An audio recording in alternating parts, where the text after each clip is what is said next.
Et aujourd'hui, tu as choisi un sujet quand même. euh, et tu l'as appelé toi-même s'engueuler en mode confiné. Pourquoi Ouais. tu choisis ce sujet? Comme ça, je vois pas. D'abord, c'est parce que c'est un de mes grands sujets. C'est vraiment quelque chose qui me tient très à cœur. C'est le sujet du conflit d'un côté et de la violence de l'autre, avec une espèce de conviction. C'est que moi, j'ai très envie d'aider autant que je peux mes semblables à s'engueuler sainement pour éviter de tomber dans des situations de violence. Et c'est évident que là, en mode confiné, alors on parlait de télétravail, c'est rigolo la dernière fois, mais là, en mode confiné, on est au contraire les uns sur les autres. Et donc, on peut difficilement se défiler quand il y a des désaccords. Et moi, j'ai une grosse conviction, c'est que si on met la poussière sous le tapis, ça finit tôt ou tard par dégénérer, par exploser, par amener à des choses qu'on n'a pas envie d'avoir. Et que donc, c'est important voilà, d'aller au conflit le plus vite possible pour le gérer le plus sainement possible. Voilà, alors effectivement, on n'est pas tous égaux là-dessus parce qu'il y en a qui ont des petits appartements, il y en a qui ont des petits jardins attenants ou pas, il y en a qui ont des plus grands appartements, il y en a qui ont des enfants, d'autres pas d'enfants. Enfin, on a tous des cas différents. Mais toi, effectivement, à l'époque où je t'ai connu, déjà, tu disais le conflit est créateur de valeur. Il me semble que c'est toi qui disais ça. Est-ce que tu Oui. peux nous expliquer un peu Parce qu'a priori, le Ouais, conflit est ouais, j'ai dû. destructeur. J'ai dû. Alors, faut essayer d'aller. Alors, d'abord, on appelle.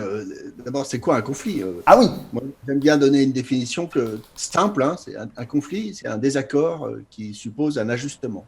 Voilà. Donc, ça veut dire quoi? Ça veut dire que si mon voisin veut aller au cinéma et moi au théâtre, alors bon, en ce moment ça ne marche pas, mais en général, si il veut aller au cinéma, il va au cinéma et moi au théâtre. Ou Voilà. choisir le film. Allez. Ouais, alors, mais même pas. C'est-à-dire que si on décide qu'on y va chacun de notre côté, il n'y a pas de conflit.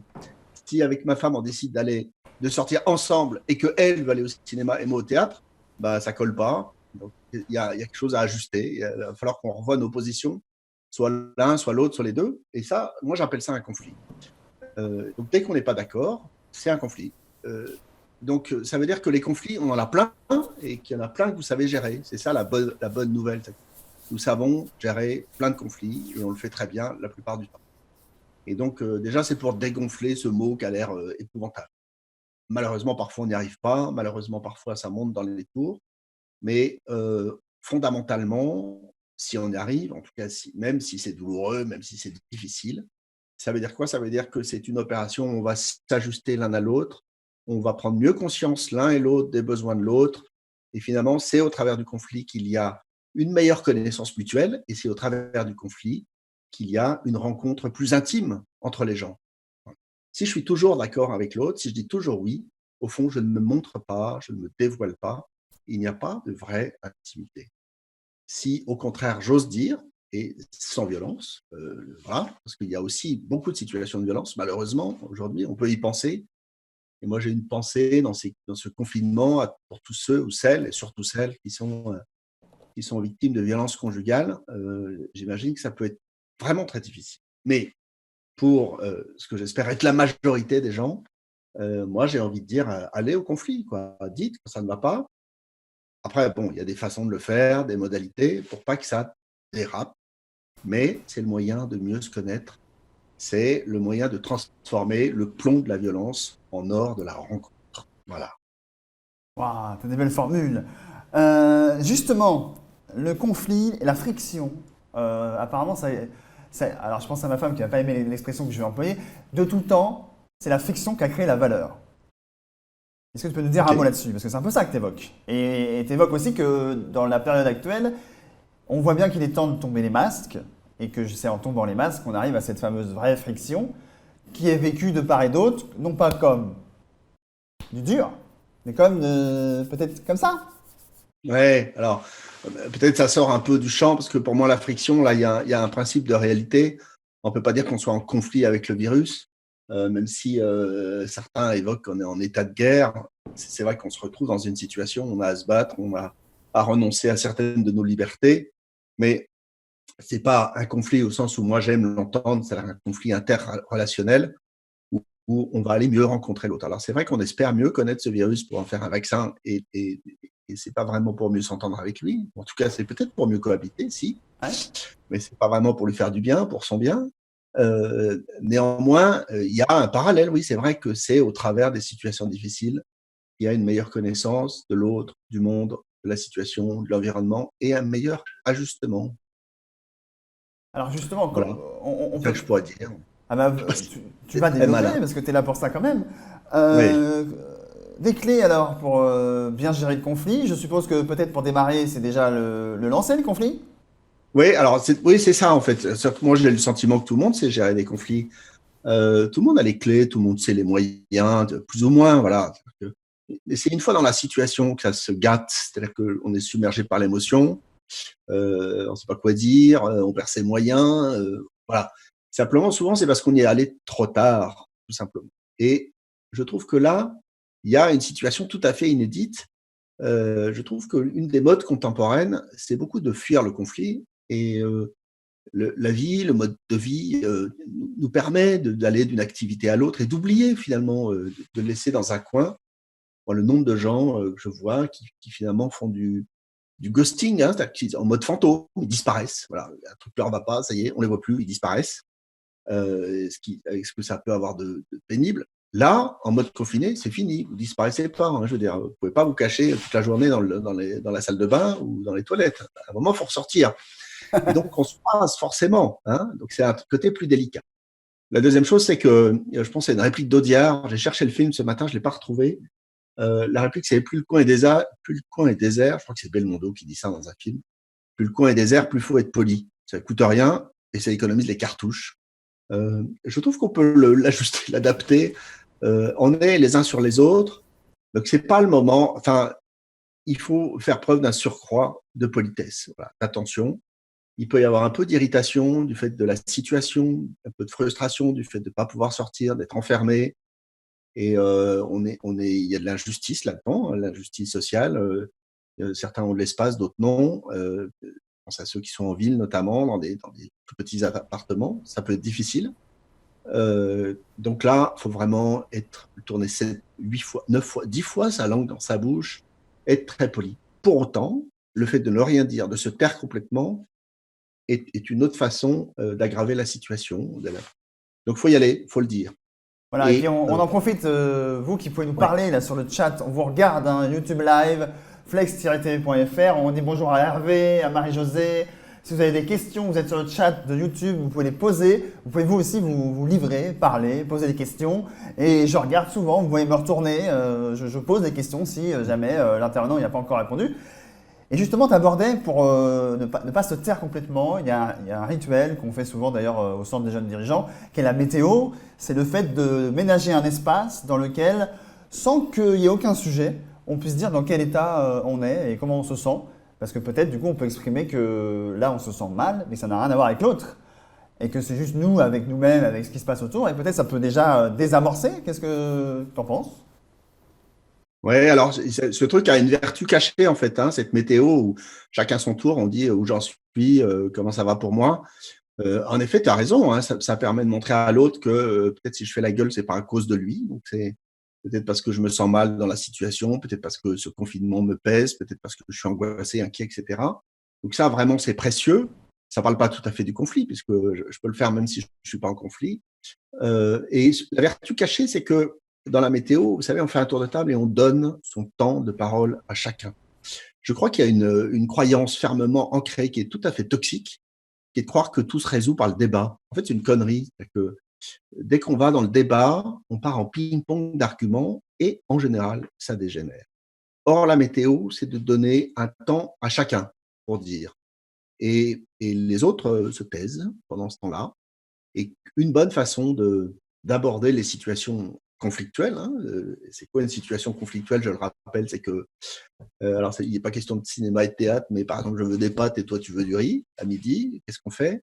Et ben, c'est de parler les uns après les autres.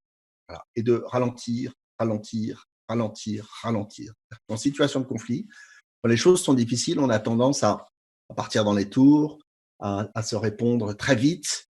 Voilà, il y a quelque chose de l'ordre du rythme qui augmente. Là, plus le coin est désert, plus il faut être poli et plus il faut être lent.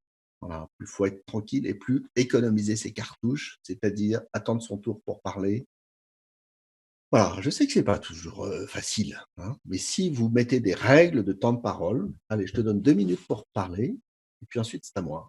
Et voilà, et tu me dis ce que tu penses de la situation, et moi je te dis ce que je pense de la situation. C'est un exemple, hein, trouvez vos moyens de faire, mais c'est aussi de fournir un cadre un peu sécurisant. On va pouvoir oser dire à l'autre sans crainte que ça se termine en Hiroshima. Voilà. Et puis on pratique évidemment l'écoute active. On n'est pas aidé avec ça, avec les réseaux sociaux, avec le digital qui a accéléré nos vies, avec les notifications, où on est encore plus valorisé si on répond vite. Et moi, le premier, hein, je réponds super vite, donc je sais que les gens me valorisent pour ça. Et peut-être c'est pas bon pour ma santé mentale et physique présente et future. Mais l'écoute active, c'est de se dire, tu as ton temps pour parler, je ne pense surtout pas à ma réponse d'après, je t'écoute. Et ça veut dire que forcément après, quand moi je vais devoir parler à mon tour, bah, il y aura une petite latence, il y aura peut-être 4, 5, 6 secondes, où il y aura un silence, un blanc. Donc nous, on n'a pas le droit, là, dans une émission ou en radio, on n'a pas le droit de faire 6 secondes de blanc, parce qu'on sait très bien que les gens partent. L'avantage du physique ou du dialogue, même par Zoom, où on veut vraiment comprendre l'autre, on peut les tolérer, quoi, ce temps pour que l'autre formule sa pensée. Et encore une fois, on peut aussi rappeler que les introvertis, voilà, sans faire de clichés, ils ont déjà leur pensée, donc ils peuvent l'exprimer, là où un extraverti va plus verbaliser sa pensée en la disant. Donc ce n'est pas du tout les mêmes fonctionnements, on peut aussi les respecter à ce niveau-là. Une fois qu'on a lancé le conflit, est-ce que tu pourrais donner quelques bonnes pratiques pour le cadrer ou en sortir quelque chose, quoi? Ouais, là, je dois dire que ma spécialité, c'est plutôt d'oser, donc c'est de regarder pourquoi on n'ose pas d'ordinaire. Néanmoins, c'est vrai qu'une façon d'oser, c'est de trouver des moyens d'y aller plus sereinement, avec plus de clés, En effet. Et je trouve qu'il y a des clés très simples. D'abord, c'est de ne pas généraliser l'autre, de ne pas extrapoler. Alors, je m'explique, ça veut dire, s'il a fait quelque chose qui ne me plaît pas, je peux lui dire, quoi, quand tu fais ça, ça ne me plaît pas. Ou quand tu dis ça, ça ne me plaît pas, ou quand. C'est-à-dire que c'est de limiter à des faits et à des actions précises et qu'on nomme. Si par exemple si je dis en revanche, ah, avec toi c'est toujours pareil, de toute façon t'es comme ça et c'est depuis que je te connais, tu m'écoutes jamais. Voilà, tu m'écoutes jamais. Là, vous essentialisez l'autre, c'est-à-dire que vous le généralisez, vous le mettez dans une case et c'est très agaçant. Moi-même, ça me met hors de moi comme ça. Donc, et ça fait ça aux autres. Donc, c'est d'essayer de circonscrire le conflit, voilà, de ne pas l'étendre à tout l'autre en général, mais juste à quelque chose qu'il a fait, quelque chose qu'il a dit. Voilà. Et on peut y aller franco, hein, Et tu parles dès du lors jeu, que tu parles en jeu à ce on est moment-là. sur. Alors, en plus de ça, on parle en jeu, c'est-à-dire que oui, Ah oui. ça c'est la deuxième chose. Et pourquoi il faut parler en jeu d'ailleurs? C'est que dès qu'on dit tu, on a une tendance à essentialiser les gens, c'est-à-dire à généraliser, à dire tu es comme ci, tu es comme ça. Mais je ne peux pas ne pas utiliser tu. Quand je rappelle les faits et que je dis à quelqu'un, tu m'as pas dit bonjour ce matin, par exemple, je suis bien obligé d'employer le mot tu, sinon ça va être embarrassant. Je n'ai pas entendu ton bonjour ce matin, ou ton bonjour, il y a encore un tu. Il faut bien un peu. Il ne faut pas avoir des règles hyper rigides. Hein. Simplement dire, se focaliser sur les actions ou sur des choses qu'il a dites ou faites, sur des paroles, et en effet dire qu'est-ce que ça me fait, quoi. Je veux dire, quand tu fais ça, c'est quoi les conséquences? Quand tu me dis pas bonjour, moi j'ai l'impression que tu me fais la gueule. Voilà, et ou j'ai l'impression d'être ignoré ou d'être ceci, et ça me blesse, c'est blessant pour moi. Je Voilà. ressens. Et Je alors la ressens dernière ça. chose, c'est passer du reproche à la demande. Hein. Ça c'est le grand, grand, grand mantra. Passer du reproche à la demande, plutôt que de dire ouais, tu me dis jamais bonjour. C'est dire ok, moi j'ai pas entendu que tu me disais bonjour. Est-ce que tu peux me dire bonjour le matin? Voilà. Et en plus de ça, on passe la balle à l'autre, on lui laisse du champ, on lui laisse de l'espace, on lui laisse la responsabilité. On l'enferme pas dans une espèce de truc où il y a un connard qui dit jamais bonjour. Pardon, c'est vulgaire, mais on finit par en arriver là. Et voilà, ça évite de se faire aussi un film, parce que, en fait, ce qui se passe souvent, c'est que la première fois, on dit rien, mais on le stocke. La deuxième fois, on dit rien, mais on le stocke. En fait, c'est à la 15e fois où ça explose, on dit non mais tu te fous de moi là, Ouais, t'arrêtes pas en ouais. fait. Mais on l'a toujours pas dit. Et donc pour l'autre c'est nouveau quelque part. Alors une petite clé pour ça, Laurent, Ouais. qu'est-ce qu'on fait dans ce cas-là? Alors on va finir là-dessus. Comment on s'en sort de ça?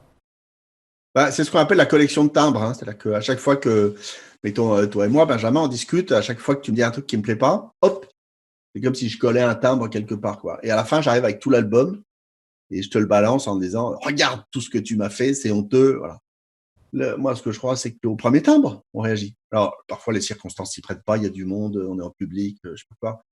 Mais là, profitons-en, on est en mode confiné, il n'y a pas de public, il n'y a personne, il n'y a que ceux avec qui vous êtes enfermés, y compris vous-même d'ailleurs. Hein. On peut aussi se dire les choses à soi, c'est une autre histoire.